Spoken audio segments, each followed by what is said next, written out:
Welcome, Dr. Denise Gammonley, University of Central Florida. I'm so glad you were able to join us today. Hi, I'm excited to be here. Good to see you, Karen. And I'm excited that students are interested in learning about social support and geriatrics. Especially geriatric, which is your expertise coming to us from the University of Central Florida. I know that you've spent a lot of your career now looking at this particular area of care for geriatric populations. And I know that your dissertation was even on social support with older people. Yep, that's right. Seems like a long time ago, but it was. Yes, indeed. That takes us back. So I'm going to turn it over to you and let's have a conversation. Okay. All right. So as Karen said, I've been working as a social worker, for longer than I can even count now. And when I was a practitioner, I worked in the mental health system and started out working in institutional care for people with severe and persistent mental illness. And I got really interested in working with that population and also in working with geriatrics. After all, I grew up in Florida, so that was always a hot area down here. So when I started my career as an academic, I wanted to pursue this topic of geriatric social work with mental health. And I learned that social support theory was going to be a really good choice for me to guide my dissertation work. So I kind of started with that. And I will tell you kind of how things have evolved. I'm going to start out with some definitions. And what do we mean by this construct of social support? Well, it goes by a lot of terminology. So as you're reading the literature, it's important that you kind of look for various language that's used here.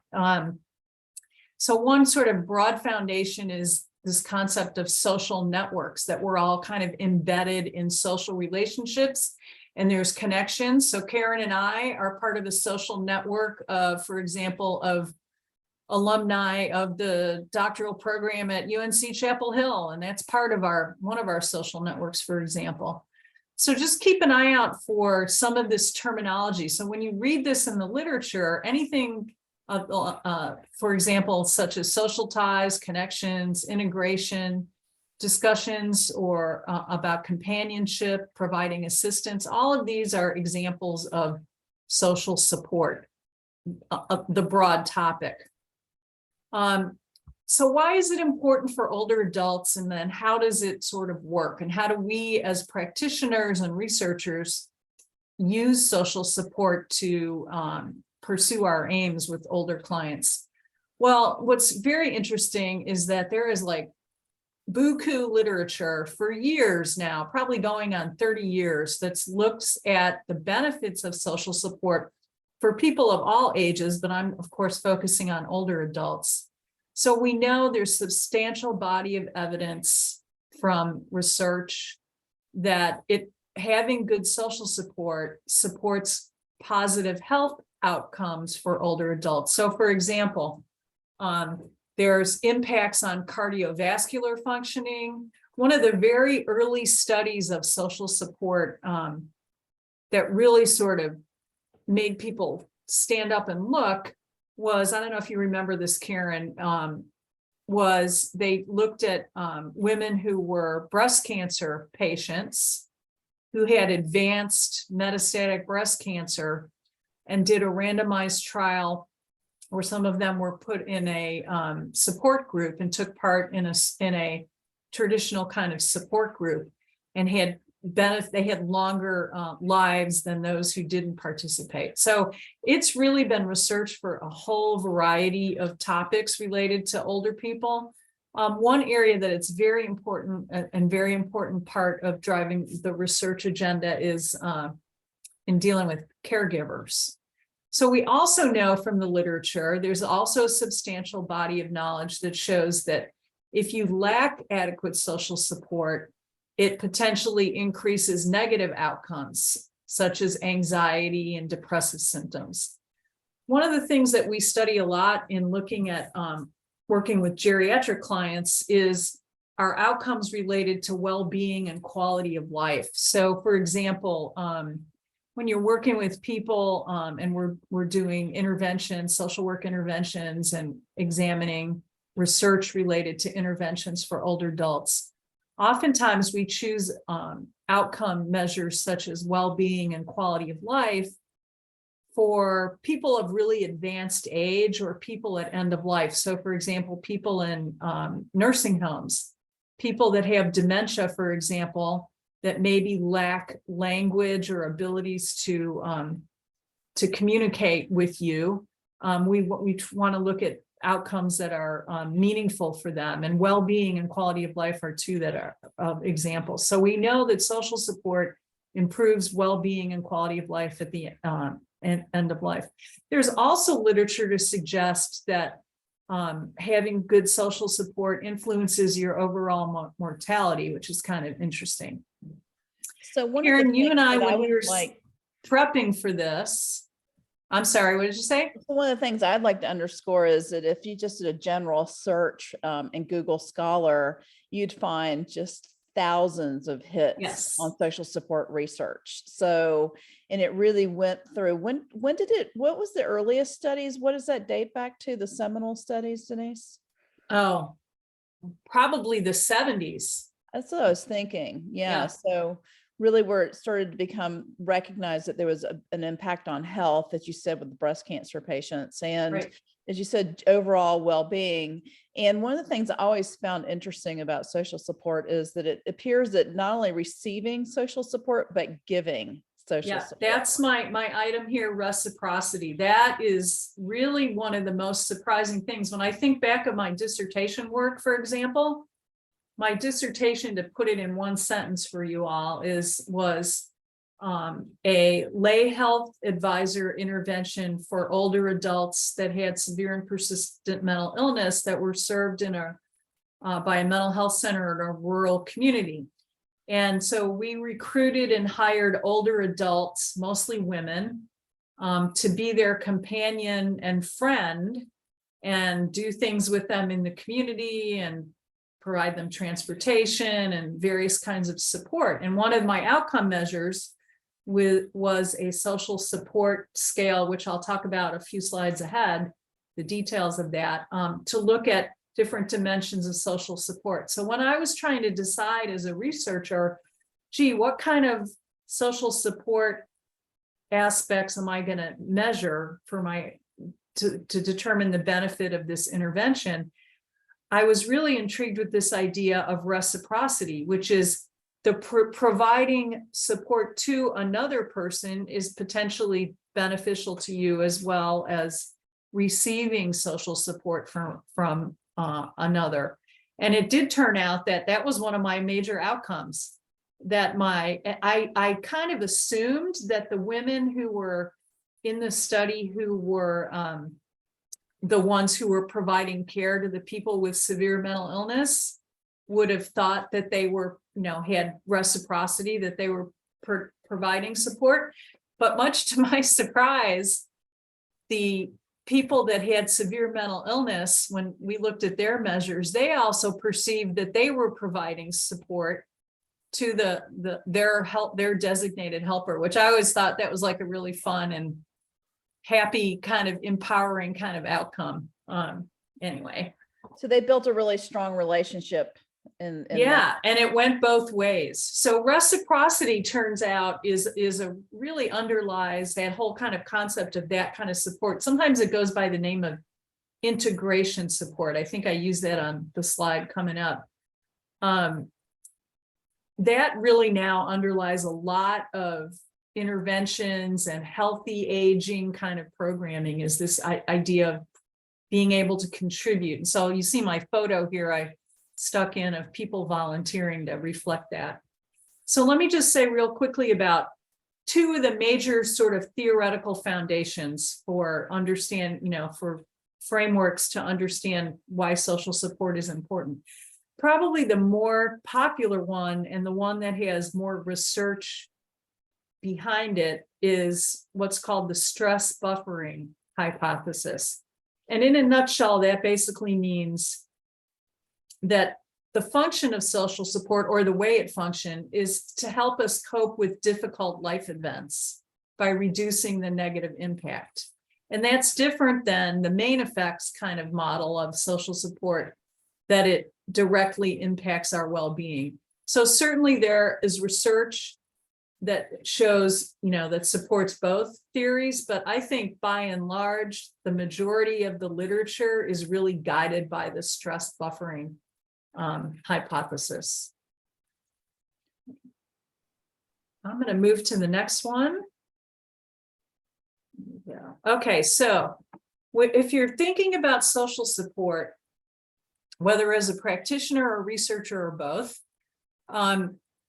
definitions are really important. So as you're reading all your literature on social support, make sure you understand how they've written and described it. And one way we kind of understand it or conceptualize it, as I've said, is who is providing the support. That's the concept of social networks, right? And one of the interesting things about social networks is that they change over our time, right? Or over our life course, I should say. And sort of related to that concept is this idea of social integration. So when you see that written about, a lot of times what we want to understand is the range and quality relationships. So Karen, I think this gets to the idea of appraisal, right? Mm-hmm. So how people perceive. So some literature you will see, or some studies will have scales and survey items, or do interviews where people count how large their social network is, right? But that doesn't necessarily mean that I, as an individual, perceive every individual as in that network as equally important to me or contributing to my social support. So that's where the appraisal piece, I think, comes in, the social integration. I always think of appraisal support as when we were students, and I know my students will identify with this. When we were students, we would ask each other, hey, how did you do? Or how is that paper going for you? Yeah. And we give each other feedback. And sometimes I'm downward comparison. Oh, I'm doing better than Denise. But or upwards compare, where it's somebody that you want to be more like, which is really actually a positive thing to do, to surround yourself by people that you want to be more like. Right. And so appraisal, kind of like that. And it's almost like the mutual aid idea around people around you that are going through the same similar experience. So right. that really is part of the theory behind support groups, mutual aid groups. Right. That's an important point. So there's a lot of different ways that social support is defined and described. And I've just listed here some of the more common categories and definitions. We've already talked about received support versus perceived support. So for example, when I think about older adults, and I think back to my clinical days, when I would go do home visits, and I would interview a client, and they would say it was an older adult who had some depressive symptoms. And we would have a conversation exploring what their, who helps them and who does things to, transport them, or, who the important people were. Someone who's experiencing a really serious depression would likely tell me, oh, no one ever helps me. No one does anything for me. I'm here all by myself. And then I would, as a case manager or therapist, I would do a little bit more of my assessment and explore that idea or that topic with other family members or neighbors or whatever. And I'd find out, well, no, someone's here every day. They've got their daughter that comes sees them every weekend. But the difference was, the person, because of their depressive illness, couldn't sort of wrap their head around, they couldn't perceive that they had social support, but in fact, they did have it, the received piece of it. So that's an important distinction. One of the more common ways we talk about defining it is breaking it into sort of subgroups, these dimensions. So instrumental, tangible support would be things like, I bring you a meal after your husband dies. And, you're bereaved and staying at home for a few weeks. So me bringing the meal is the tangible support. Help me think of some examples, Karen. Well, I think about if my car breaks down, do I have somebody who can ask for a ride? Yeah. Or if Exactly. I'm having a hard time making bills this month, I might be able to go to somebody who can, kind of like, do you have somebody you could turn to for $20? Oh, yeah. In fact, small that's but an item. meaningful. That's always a survey item on some of them. Yeah. So, that you actually can get something that you can lay your hands on, right? That's the idea of tangible. So Right. it's really important. Instrumental support's really important. Absolutely. Yeah. And that's, sort of the traditional kind of social service case management. Can you hook somebody up with someone to help pay their electric bill, those kinds of things. So emotional support, that's probably the easiest one to think about is, people in your life who express caring, kindness, connection for you. Okay. And that's that whole, how are you doing today? Is there anything I can do to help kind of conversations we have? Yeah. Yeah. And it doesn't, and I think what's interesting about this is that it doesn't have to be, like really intense emotional connection, but something very simple, like Karen said, like when I go to the YMCA, which I go to my yoga class frequently, you always know, I always notice at the front desk when they check in, who's the person who makes eye contact when they scan my phone to let me in, who makes a genuine connection with me, calls me by name, says hello, versus the person who just waves me right in. Okay. So there's that kind of connection. Informational support is really critical too. So information is just what it sounds like. So, think about this in the context of healthcare for older adults, in the sense that,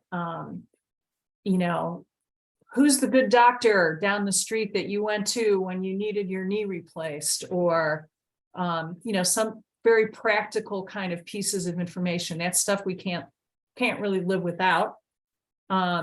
Integration, I already talked about that. That was sort of the idea of reciprocity. So again, lots of different ways to define it. You will see other words aside from this. So what I was going to show you on the next slide, unless and of course, that the one of the ways to define it is what we just already talked about was appraisal support, which is an important aspect of these dimensions. Yeah. Okay. So this, I just wanted to show you a couple examples to see what this looks like. So I mentioned, let me go back to this one, these 4 categories: instrumental, tangible, emotional, informational, integration. I just want to show you a couple examples of like items that would be on a scale. And I couldn't find the whole scale, but I found, okay, I think you can see this here. I've got, okay, so this is a self-report instrument called the Perceived Social Support Scale. And it shows how this gives you an illustration, I think, of how emotional support can be thought of as distinct from informational support. Okay. And that would be one way to look at it. All right, now I got to figure out how to close this without losing my slides. Oh, can you still see my slides? We've always seen your slides. We never saw the. Oh, there we go. Oh, you didn't see the. Okay, you know what? I'm sorry, you didn't see the instrument. No. I think I have to stop share and reshare. Is that okay? That's fine. Okay. Okay, now I got to put the other one on. That's why. Sorry. How's that? Okay. Okay. So I just wanted to show you a couple examples of items, okay, to show you how emotional support can be thought is distinguished. And this is just one scale, how they do it. Okay. So you have has somebody comforted you by showing physical affection? Has somebody listened to you when you talk about private feelings? People showing interest and concern in your well-being? Yeah. So those are some of the basic questions that were asked in this scale. Yeah, these are just example items, but just to show how you see and how that's very different from somebody giving you information that made a difficult situation easier to understand or suggested something you might do. Okay. So let me show you another one. I gotta flip back and forth here. So the Lubin social network scale is actually developed by a geriatric social work professor at Boston University. And it's been well validated. This one is widely used, not just in social work, it's used in all health and geriatrics because it has good validation on it. So let me see if I can make this one open. And then I'll have to stop and show you again. Hang on a second. Okay, share screen. Here we go. Here it is, I think. There it is. Okay, you should be able to see that, I think. So this is well validated. And his approach was to look very specifically at social isolation. And so he's, you started out this scale with probably 30 items and they've got it revised now to so it's shorter. And this one takes the other approach. Remember, I talked about the social network approach, and this is more about counting, okay? Looking at family. It turns out this is highly validated and predictive of a lot of outcomes that I mentioned. So it examines family and friendships. So it's how often, how many. Yeah. So yeah. So but you see, it doesn't quantitative. really get to the quality, right? Quite the same way that some other scales do. So anyway, just let's see what the questions are. How many friends do you see at least once a month? Yeah. Okay. So it's Yeah. just trying to put, Anyway. just trying to put numerical values on. Yeah. So this is, something that's well validated and used quite a bit. Let me go back to the slides. Okay. Okay. So what I wanted to do was to also show you, give you a couple examples how projects I've been involved with have made use of these concepts. I already talked about my dissertation back in the olden days.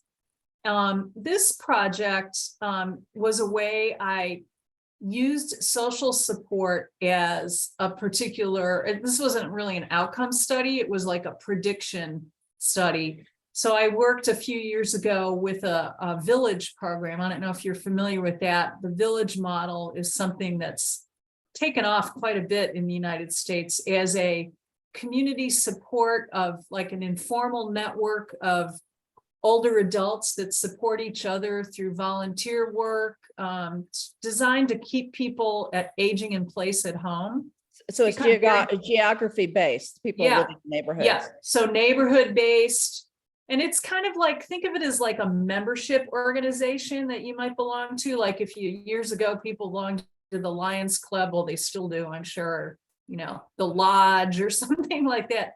But these village programs are specifically designed by older people, for older people, to help them remain in place and at home and stay in their own homes. And so they have elements of social support, but they also have elements of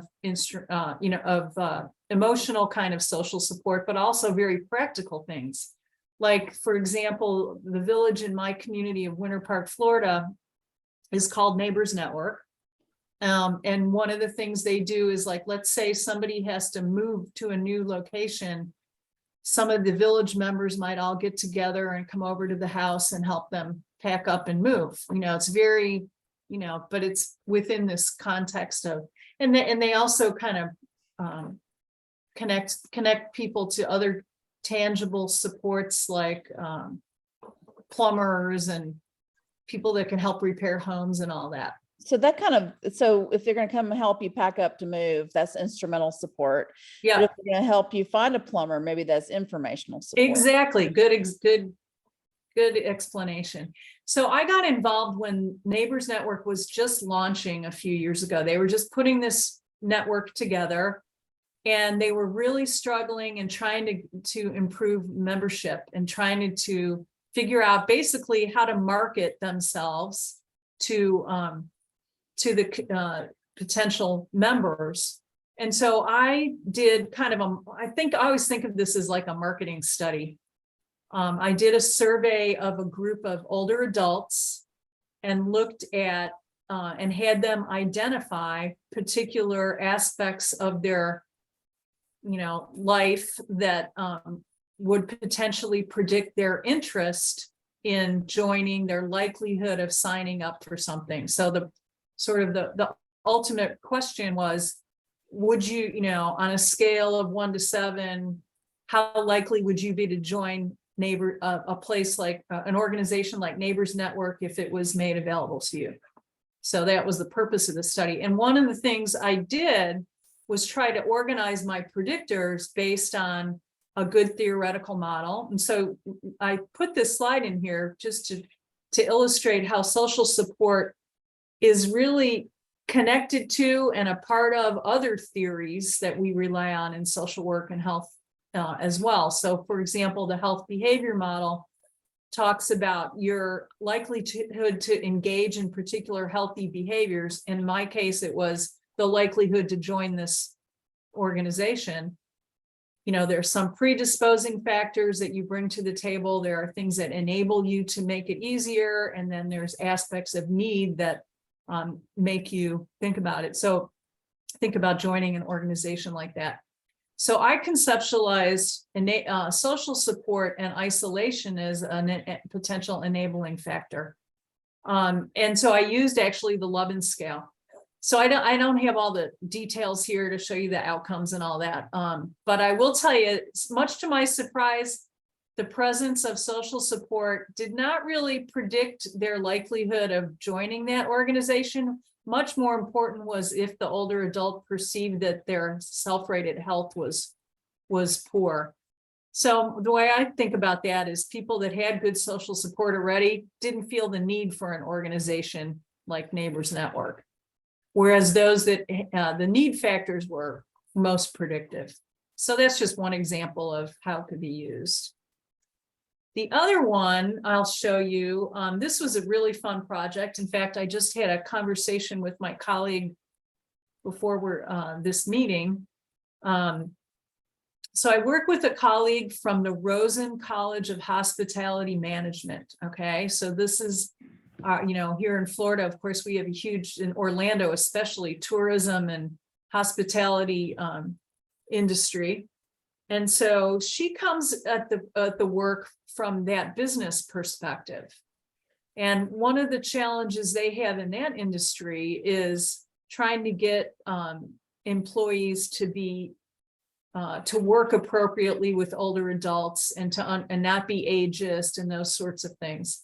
So we worked together on an intergenerational gardening project a couple of years ago, where we brought students from the university together with older adults who attended a neighborhood lunch program and our university arboretum to work together. In the arboretum has a huge garden area, and they worked together over a semester and worked on the vegetable garden. And then at the conclusion of the semester had a large event that was hosted by the hospitality students, etc. So I threw that in here because I think it's a wonderful example of informational support, integration, and emotional support. So it was really a reciprocal activity. So the older adults had as much to teach the students working in the garden and working on their hospitality event as the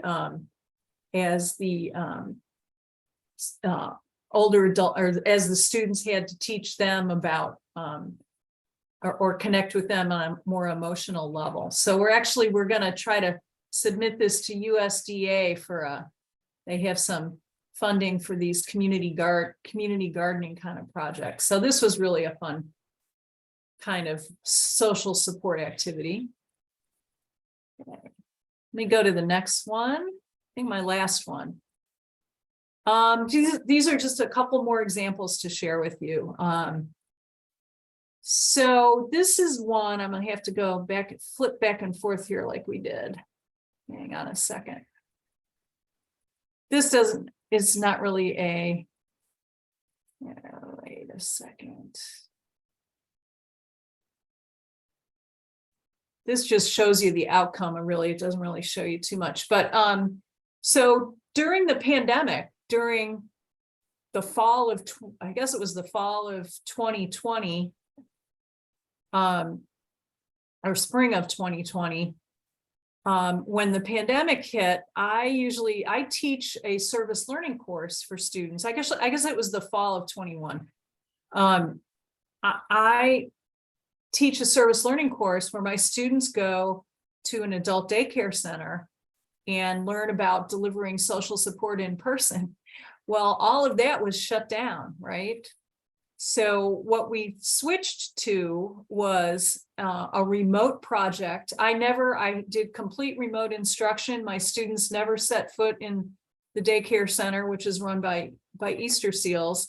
But we worked on a social support project for the family caregivers of the members of this adult daycare, who are people with disabilities such as Parkinson's and dementia primarily. So my students worked to develop a set of tools, self-care and tools for caregivers. So I thought this was a good example of, again, sort of these instrumental and informational kind of support, because the students put together a package of materials that were all about what caregivers could do during the pandemic to engage with their elder when they were, had to remain at home, about what they could do for their own self-care.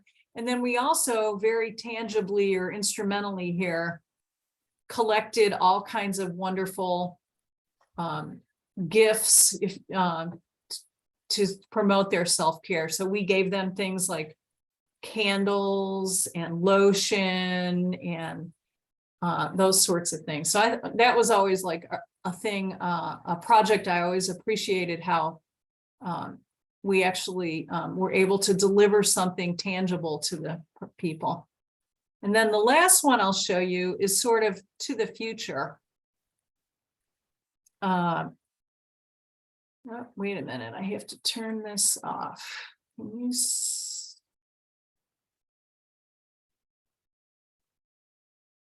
hang on a second. I've got so many windows open here, I can't find what I'm doing. Can you see my screen? We're looking at your PowerPoint. Okay, all right, let me click on this. Okay, sorry, I had too many windows open, lost my place. So really exciting, and this is actually this. No, we're not seeing anything. Okay, I'm going to do it right now. Okay, show taskbar. Okay.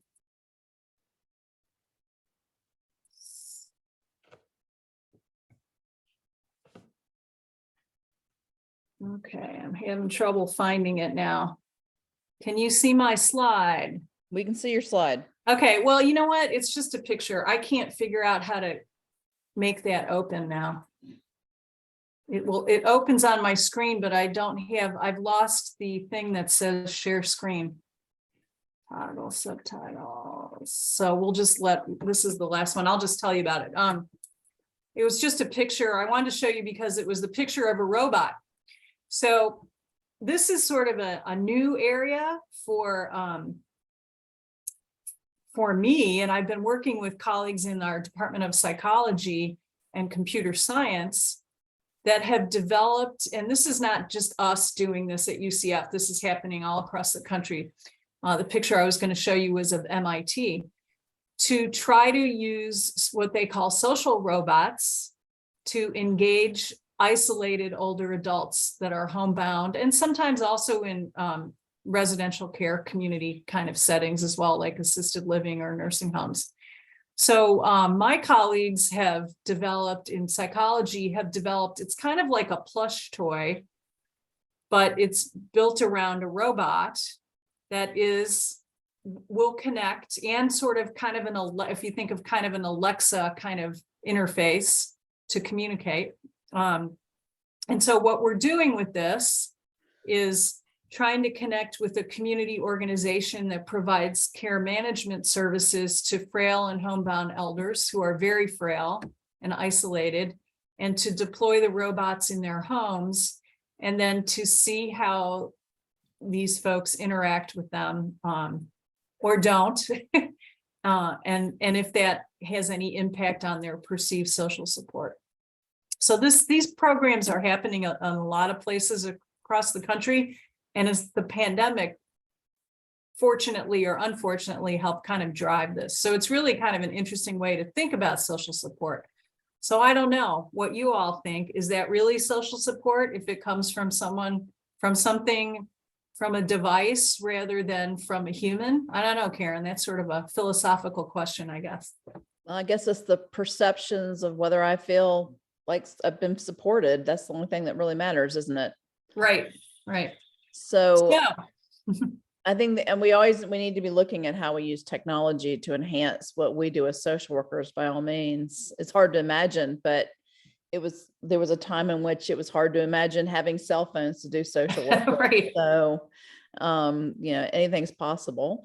One of the things that I always like to make sure that my students are kind of stimulated to think about is the fact that many people in society never really get that much of a social work direct touch, but they are indirectly affected by the programs that we develop to support and strengthen communities, community outreach, making sure that that tangible support's available, like food kitchens, or pick up your groceries at the food bank. So there are many things that we do as social workers that is almost like an indirect touch, because we can't touch everyone, nor should we really. We need to strengthen communities to help people take care of each other. So that's the reason why I think social support is so important in this particular course for Foundations of Social Work. Well, I would go further and say that social work is all about social support, really. When you think about it, it's really our, when I'm in interdisciplinary meetings and people are talking from their respective disciplinary perspective, you can guarantee that it is always the social worker in the group who's going to bring these topics up. It's not going to be the other medical professionals, etc. So I think we own it. In a way. Yeah. We always do. So I really appreciate your time. It's been interesting to hear the kinds of things you've done there at Central Florida in terms of getting students engaged in the community. I think that always thinking about creatively for our own community, and I'm just pleased to see how well you've been doing there. Great. Well, this has been fun, and I hope everyone has a good afternoon, evening, whenever this class ends. Not sure. Okay. Thank you, Dr. Gammonley. All right. Thank you.